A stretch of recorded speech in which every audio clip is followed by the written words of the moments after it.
Hey friends, Ash here. Welcome back to Gents. Hope that you're doing well. It's time for another This Week in Fragrance where I'm going to be sharing with you guys information on some upcoming fragrances you have to look forward to. Today we've got an update on Angel Share Paradis, the new one from by Kilian. 2 new Elixir fragrances because they just keep coming. I feel like we're going to have 15 new elixirs this year alone. That's what it feels like anyway. Just everyone has to have one. So 2 of those, both of them coming from Carolina Herrera, and a new Polo fragrance from Ralph Lauren. Most of this information I got from myfragranceofficial.com, which is linked in the description. Feel free to check them out if you want more info on these or other releases.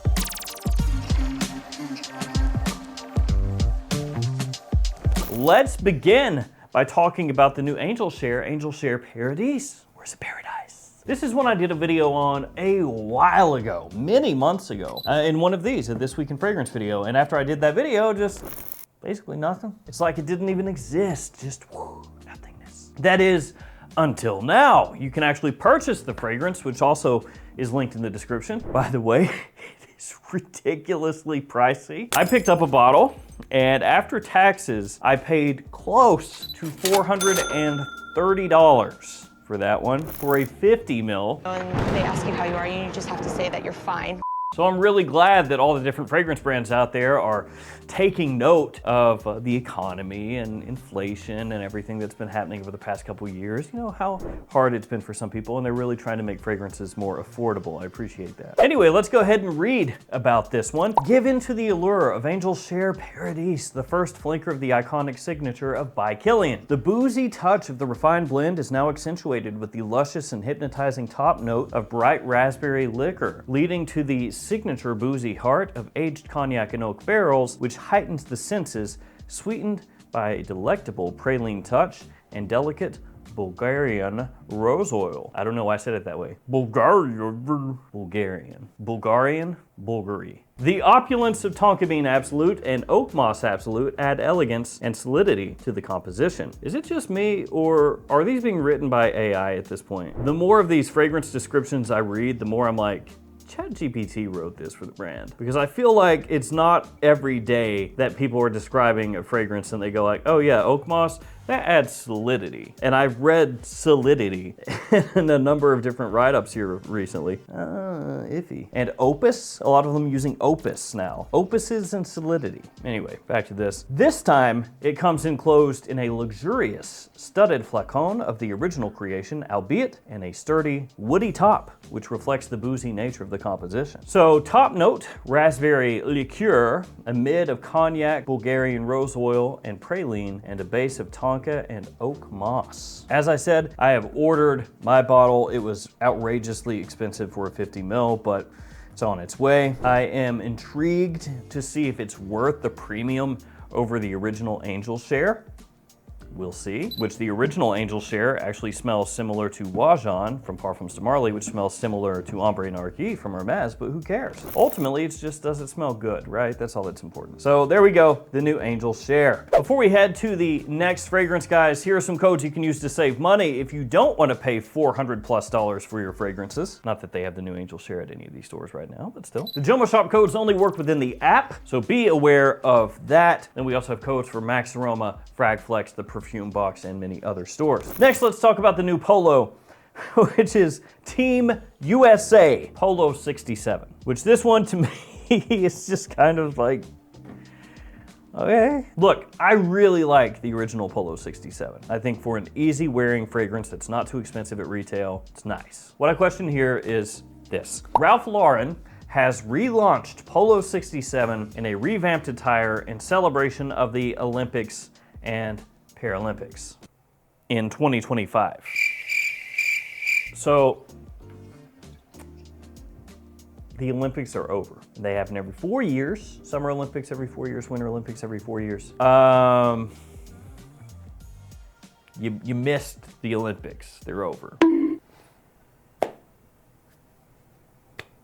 So just, you know, putting it out there that the time to release this limited edition might have been, you know, before the Olympics, maybe during, probably not the January of the following year.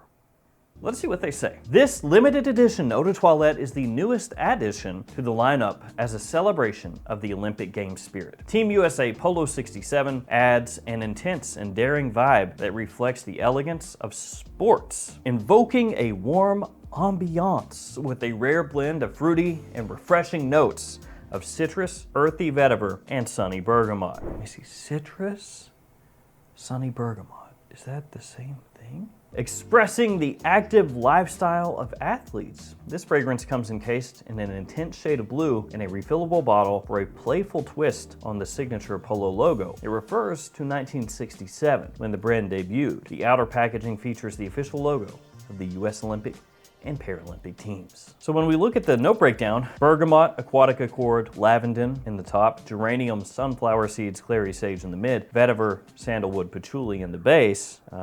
Essentially, yeah, it's just Polo 67 except no pineapple, but that's pretty much just Polo 67. And as they said there at the top, right, it's a relaunch and a revamped attire. I don't know when they say that, if their fragrances and fragrance brands are so weird about the information that they give sometimes. It's like, okay, when you say relaunch, right, you say relaunch, is it, what do you mean by, like, what does that mean, relaunch?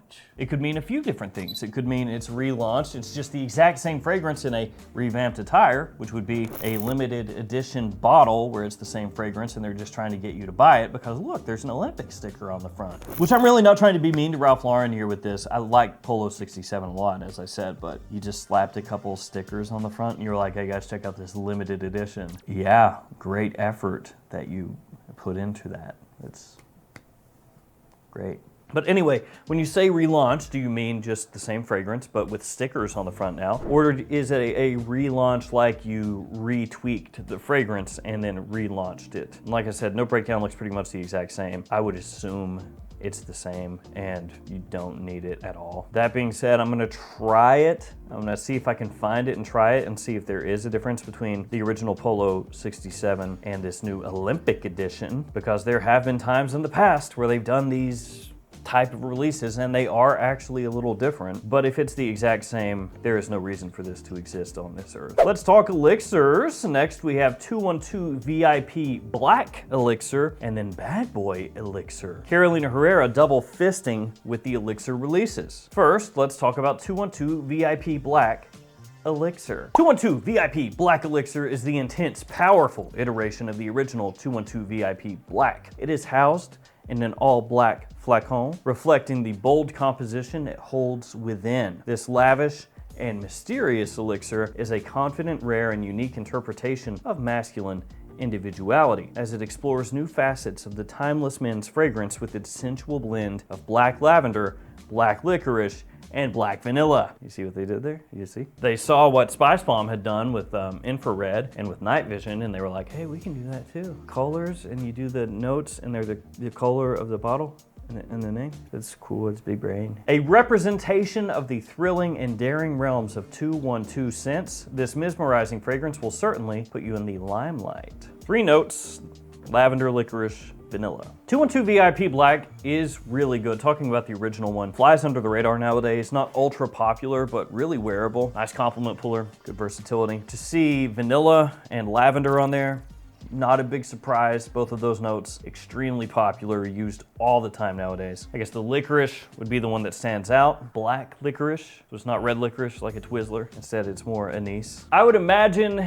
given the popularity nowadays of 212 VIP, that this is gonna be one that kind of also, even as an elixir, flies under the radar a little bit, at least initially. But we have seen in the past fragrances like Valentino Uomo Born in Roma Intense come out with note breakdowns that are very simple like this, 3 notes, and actually a little familiar, a little similar here outside of the licorice, that have caught on and absolutely crushed. So you never know. Now Bad Boy Elixir from Carolina Herrera to wrap things up. This is the second elixir in the Bad Boy lineup because they also have Bad Boy Cobalt Elixir. People running out of names, boys. All right, here we go, the write-up. Bad Boy Elixir is the most thrilling and flamboyant iteration of Bad Boy yet, harbored in an intense brown lightning bottle flacon that is an homage to the House of Herrera's high leather craftsmanship. A cozy and elegant blend comprising an aromatic touch, sage, elegant leather, and cedar wood. This powerful elixir flanker invokes the flaming heat that comes after a storm. Oh my. So in terms of note breakdown, it's pretty boring. Sage, leather, cedarwood. Yay. As I've said a million times, 1,000,001 times at this point, I understand why they simplify the note breakdown. It does simplify things. So if you go into a store and somebody's trying to sell it or tell you about the fragrance, they only have to know 3 things. They're like, pop, pop, pop, here are the notes. It makes everything easier, especially the little pictures they do of the bottle, because they can get the bottle and they just gotta put 3 notes next to it. Easy. But when it comes to stuff like this, where you're trying to speculate, which again, they don't care about, right? They care about what they're selling in stores. They don't care about speculation that much. But when you're trying to speculate and all you have is leather, cedar, sage, and you see that note breakdown, it's like, that's not a lot to get excited about. Elegant leather, cedar, and aromatic sage. And it's flamboyant and smells like heat after a storm, I guess. I have to say, just as far as overall note breakdowns and write-ups and everything that you can parse from those things, this is the one I'm the least excited about that's been announced so far. But as always, my mind is open, and when I get that fragrance in, I hope that it just blows me away. You never know. So there we go, guys. Some upcoming new releases, and one that was announced a little while back, actually kind of a decent amount while back, that vanished and is now back and available for sale if you want to cut out your kidney and trade it in for that fragrance, which is what I did. It's very painful. Thank you guys for hanging with me. Let me know which of these 4 fragrances you're looking forward to the most. Stay safe out there. I'll see you tomorrow with another fragrance video. See you guys.